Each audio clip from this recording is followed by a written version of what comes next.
Welcome to This is Yoga Therapy. I'm your host, Michelle Lawrence. Join me as we venture beyond the mat into the fascinating intersections of yoga and health. Each episode brings you candid conversations with the visionary leaders and practitioners who are truly shaping this field, sharing their stories, insights, and the profound impact of yoga therapy in action. Today, I'm joined by Keri Marino, a somatic yoga therapist with over 16 years' experience supporting women through deep, meaningful growth and healing. Keri works with women who've spent years doing the inner work. They've been to therapy, read the books, and done the yoga. And while they've come a long way, something still feels off. They're tired of pushing through, tired of holding it all together, and deep down, they're longing for something more sustainable, more joyful, and soul-nourishing. Keri shares how yoga therapy, somatic practices, and inner work can support women who are already on the healing path, but are now craving a life with more ease, more play, and more connection to themselves. If you've ever longed to feel truly at home in your body, to stop feeling weighed down, and to move through your days with more presence, pleasure, and alignment, this episode is for you. And it's a real pleasure to meet you and have you on the podcast today, Keri. Thank you. I'm so happy to be here with you all. As I was sharing, I've listened to your podcast for a long time, and it's neat to be on this end of it. So great. So let's just have you start by sharing a bit more about yourself, how you came to yoga and then yoga therapy.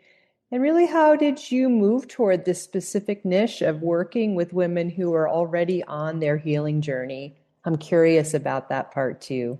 Yeah, absolutely. So I came to yoga as a curious 19-year-old with chronic pain and mental health struggles. And I was really in this time in my life where I was thirsty and I was seeking for knowledge, and that led me to Barnes and Noble. And I was perusing there, just kind of looking through self-help, looking through the audio CDs. I found 2 yoga CDs, one for emotional meditation and like freedom, and one for chanting. And that was really where it started for me.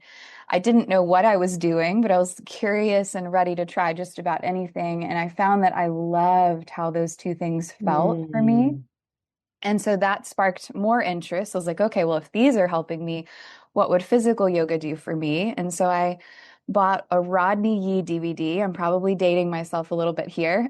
And I hated it. It felt weird in my body. So many years of like running and disconnection from my body and chronic pain and eating disorders. I was not prepared for all the things that physical yoga made me feel in my body. But that said, I also knew on this intuitive level that there was something there for me, and I just kept coming back to it over and over again. And eventually I felt brave enough to go and take a class. And so I took my first yoga class, and that literally changed my life. And I'm not being dramatic when I say that. Like, I walked out of that class and I did not know that it was possible to feel that good. I remember feeling so light, almost like I was floating around, and I felt spacious, and it just really lit this spark inside of me that that was possible. And so pretty quickly I was like, okay, this is what I want to do with my life. And I started taking classes 5 days a week, anytime my teacher would offer them, because this was a pretty small town that I was in. I apprenticed under him and then took a teacher training a year later. And while I was in teacher training, I was given a full-time teaching job to step into. And that was so exciting and also very humbling, because I learned really quickly that I knew a lot about yoga, but I did not know a lot about people, and that people were way more complex than I was prepared for. So I was seeing that people had different physical things going on, mental and emotional things going on, life transitions, all this stuff that was happening for them. And I knew enough about yoga to know that what I was dealing with was powerful, and that what might help one person could hurt somebody else. And so that led me to yoga therapy. And yoga therapy was this place that I just really felt at home in because my own relationship to yoga has always been this place where growth and healing happens in a way that nothing else can. And that like immense reverence for yoga as not just something that we do to exercise, but like a way to feel whole and to find relief from your suffering. And so I was never looking at it through this more shallow lens. So yoga therapy just like met me right where I was, but also gave me the integrity to be able to do the work that I wanted to do without feeling like I was going to hurt somebody in the process of trying to open the doorway to this beautiful work and healing that I had experienced. And then in terms of my niche, I think it kind of chose me. I Mm. feel like I was that woman who came to yoga as that curious 19-year-old who needed help, but I didn't really know what I was doing. And I think a lot of women come to yoga from that place of like, I'm just going to give it a try. It can't be worse than what I'm already experiencing. And whatever brings us there, like ultimately, we are all on a growth and healing journey when we walk into a yoga class of some degree or another, because that's what life is. But as I've grown and as I've doubled down on my work and deepened and expanded, the women who have come through my classes or into my sessions or my workshops or teacher trainings, like they are looking for more and more depth. They are looking for more and more clarity. And I also feel like we're in a time where women are waking up more audaciously. And so that niche is just something that I followed the thread of. And it's been helpful for me as a business owner, working in the industry of yoga therapy to be really clear about that rather than like, I'm here to teach yoga to anybody or offer yoga therapy to anybody. So I've also clarified that niche just to be more unapologetically helpful to the women who are here to receive the gifts that I have to give. So I love your story and it resonates deeply with me. So thank you for sharing that. And I just want to say something about niche. And I know that's not like what we're here to talk about specifically, like business and having a niche, but as a yoga therapist, one who does have a niche, I think it's really important and it's not unusual that your niche is sort of a replica of yourself, right? Or you're working with people who are similar to what you've gone through in your story. And so I think that does happen quite a bit. And I think it's good. And I also think that it is important to have a niche as a yoga therapist because we are trained to do a lot of different things. And I think that that broadness can be really diluting in the message. So good on you. I encourage our students and graduates to move in that direction as well, because I think ultimately it's going to be better for business and also better for you, the provider, to be clear and to be really skilled at the population, working with the population that you plan to serve. And therefore, you're not as drained or scattered or needing to be all things to all people. So that's my little response kind of from that perspective. And I think you're a great example of that.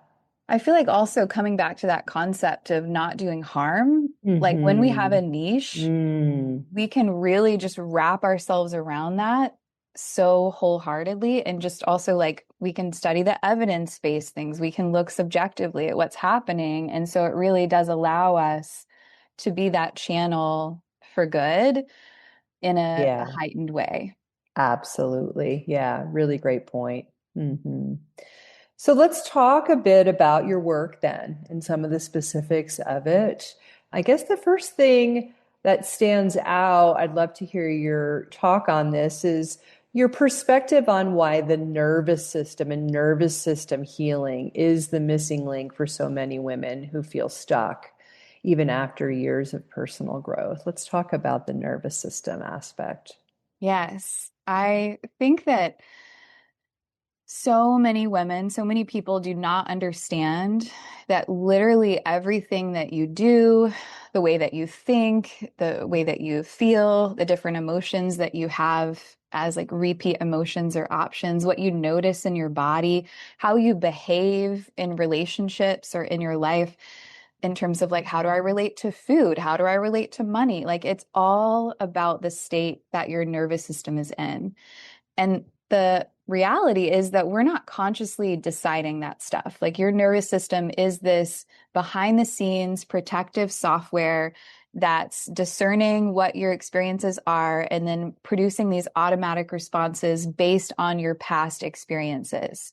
And so things like how you were parented or the programming that you took in, like the lessons that you were taught about what it means to be a woman or a mother or all of the stuff, the trauma that you've experienced or even inherited from your ancestors has made these imprints on your body. And so women in the growth and healing arena are oftentimes working on their mental health already. Maybe they're doing it alone on their own, like through self-study or journaling and things like that. They might be working with a therapist. And then oftentimes they're gravitating towards yoga. Maybe they're eating a healthier diet. Maybe they're taking supplements. And what I find is that this builds a ton of self-awareness, which is such a blessing. Like we can understand our patterns and what we're doing. But it also breeds really high expectations for ourselves and these like big desires that we have. And then when the nervous system is left out, what I see is that women get in these really frustrating patterns that, quite frankly, they know better than to do, but they still get tangled up in. And they want better for themselves, but they don't know actually how to live that life because the nervous system work is missing. So the nervous system piece enables us to actually embody the version of ourselves that we want to be. And it allows women to shift the focus from like, I need to do this or fix that or shift that or mindset work or do, to really just learning how to teach their nervous system to feel safe in the new reality that they want for themselves. And so, in my opinion, it shifts the focus out of all the things that distract and puts it on the real root of power that women hold so that then they can teach their nervous system to hold that new bigness or expansiveness or that emotionally balanced version of them. And it's often a huge relief because then women are like, oh, I'm not broken. There's not something wrong with me. Like, I just need to teach this part of me that it can hold this over here. And then that Mm-hmm. sets them free. And it's just unfortunately left out. It's largely left out of the mental health space. It's largely left out of the yoga space. And it's really this piece where it all comes together and women move forward more quickly, in my opinion. It's so beautiful. And yeah, I am feeling a big yes toward what you said there. Absolutely. Let's also talk about the roles of joy and play and pleasure in deeper healing. Where do they fit? Oh my gosh, this conversation excites me so much. So I think we can all agree that inner work and trauma healing and yoga, it can start to feel really serious at times. And truthfully, like it is serious work, it is deep work.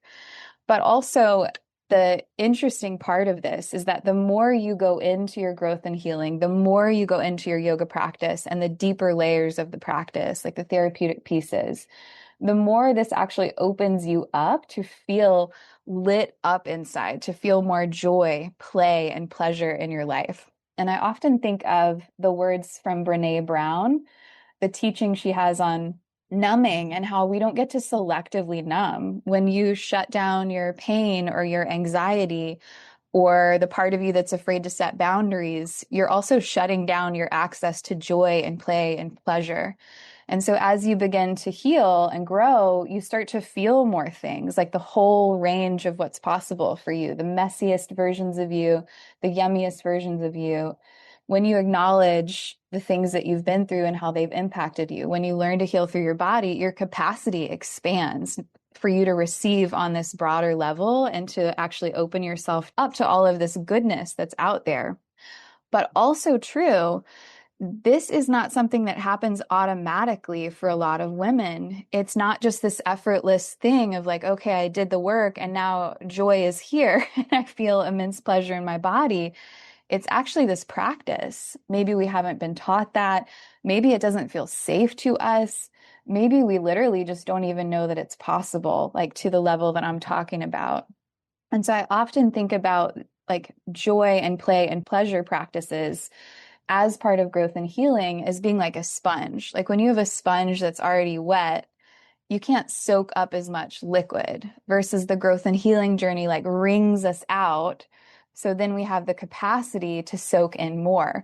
But we almost have to teach the sponge, like, okay, love, you can actually absorb this. So let's learn how to absorb this. Let's learn how to take it in. And then I believe that this really brings us back to the core of what yoga is actually about, because my perspective is that yoga is here to remind us that we're more than our bodies and our minds and our stories, and that we are this just deeply rooted soul. But also, if you look to like bhakti and karma yoga, we're here to be of service in this great and expansive way and to sort of get out of our own way to be that channel. And I think so many women are really missing this part of themselves. And when that part is nurtured, when that part is fed, when that sponge learns how to soak it in, oh my gosh, what that woman has to share with the world is so much bigger. And the ripple effect is just, it's beautiful. It is beautiful. Yeah. And you've described it so beautifully as well. So I'm really enjoying our conversation here, and I imagine our listeners are getting a lot out of it too. I'd love it if you could share some practical examples of your work. So, what are some of the lessons from working with women in midlife, motherhood, who crave more spaciousness, connection, and self-trust? Maybe just tell us a little bit what that looked like and what were some of the wins or experiences that they had. Yeah, so I have two stories in mind. These are case studies from clients that I've had. Keep in mind as I'm sharing this with you that I work with women across a large spectrum. So, like, mid 20s all the way up to 70s. And so, one of my clients came to me early in her pregnancy. And like I was talking about earlier, she had a ton of self-awareness. She knew that she was stuck in cycles of overthinking. She knew that she had been in a really toxic relationship and that she was still recovering from that, and that there was a lot of stress and fear and doubt.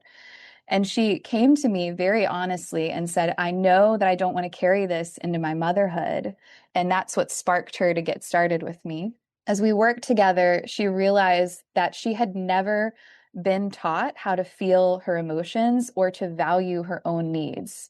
The message that she grew up with was achieve, push through, get it done, and move on. And so we created this space for her to slow down and to learn how to feel her feelings, but also to skillfully navigate those emotions.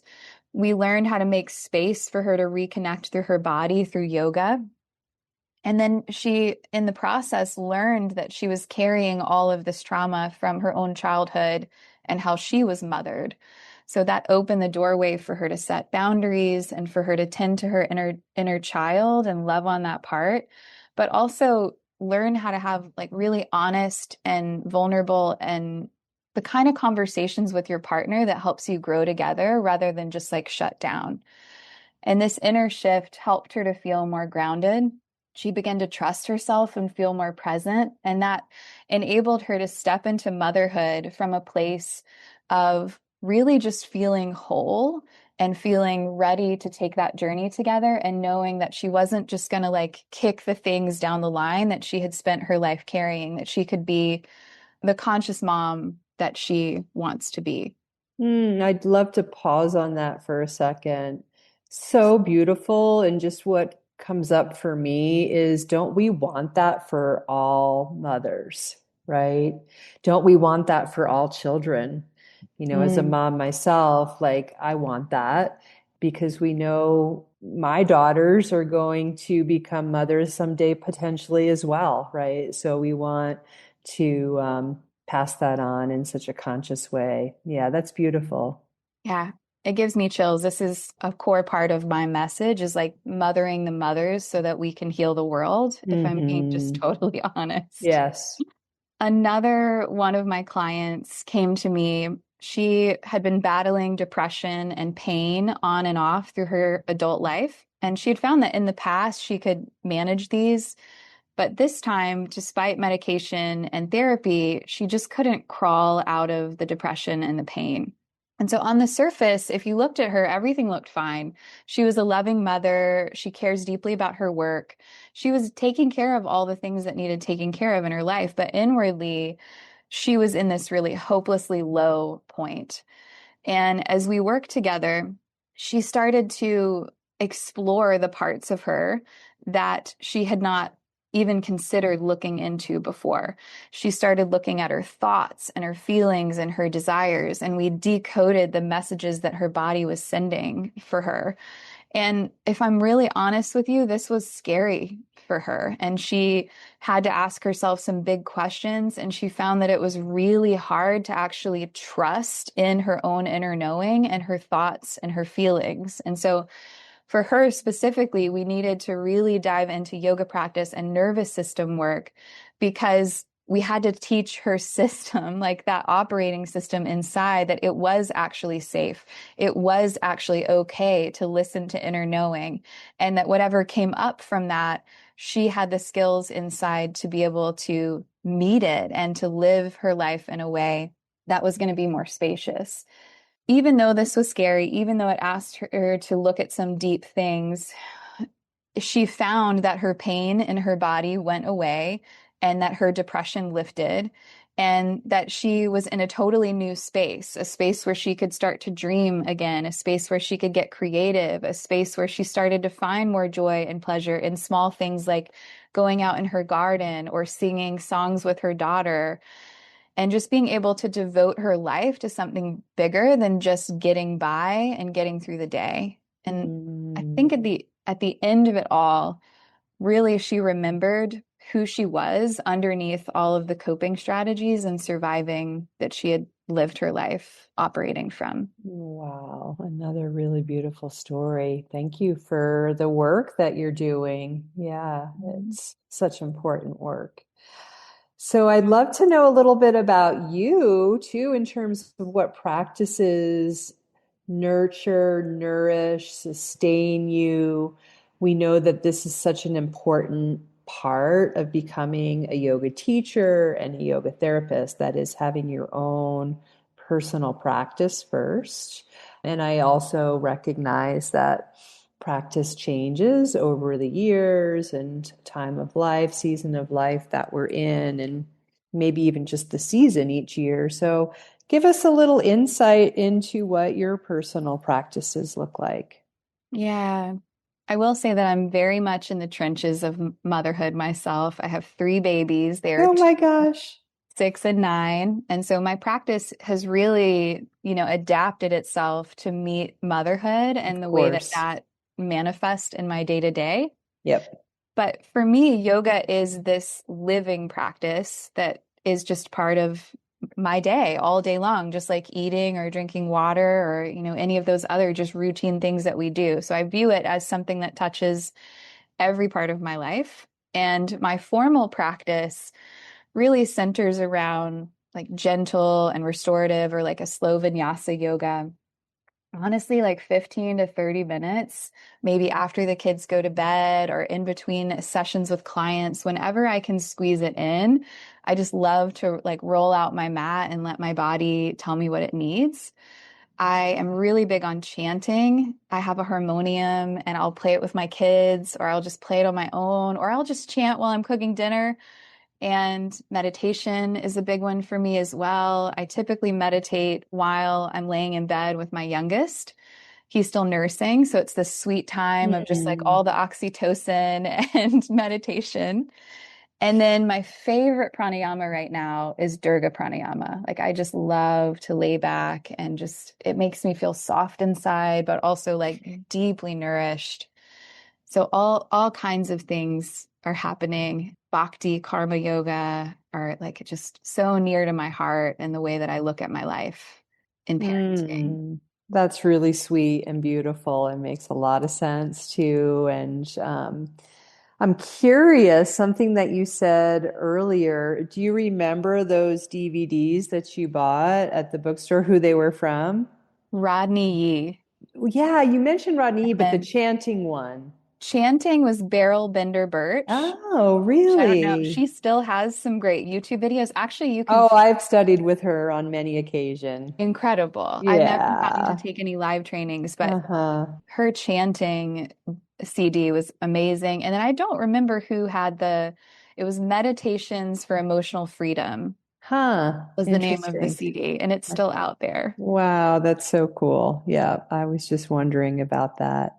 Well, Yeah. so great to be in conversation with you today, Keri. And I think your work is really inspiring. And I hope and expect that our listeners are feeling inspired by what you're doing too. And I look forward to our paths crossing again in the future.